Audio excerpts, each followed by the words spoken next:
Hello, good morning guys. Good morning. Sa araw na to magluluto po tayo nito. Actually ito yung di ko alam kung anong pangalan nito, pero binili ko lang ito sa tindahan kahapon. Ang pangalan nito ay bulog na. Lasang lasap ang sarap. Ayan. So magluluto po tayo nito. Then itlog. Yun po yung prepare natin for breakfast. Anyway, this video, i-flex ko lang po sa inyo. Ginawa ko po itong video na to for Shopee. Okay?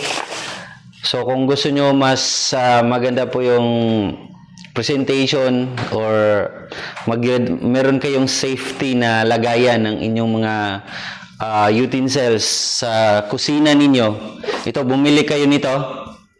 Mabibili ito sa Shopee. Ilalagay ko po sa description box ng video na to. Affordable siya. Yan ho. Dati kasi dito may mga daga na pumapasok. So, bumili tayo nito para hindi na mapasukan. At safety yung mga gamit natin. Especially yung mga pinggan natin, diba? So dapat safe. So pasensya na po kayo dito sa kusina natin. Magluluto po tayo. So kung kayo ay nanonood sa YouTube ngayon, nasa promotional natin ngayon yung Shopee link, ayan. Oops. Ganito lang siya. Oh. Mahaba.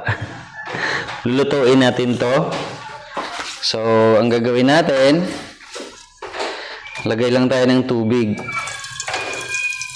Lalagayin muna natin siya ng konti. Konti lang yung tubig yung ilalagay natin. And then, papuyan natin. Yun. Mamaya na natin siya lagyan ng mantika.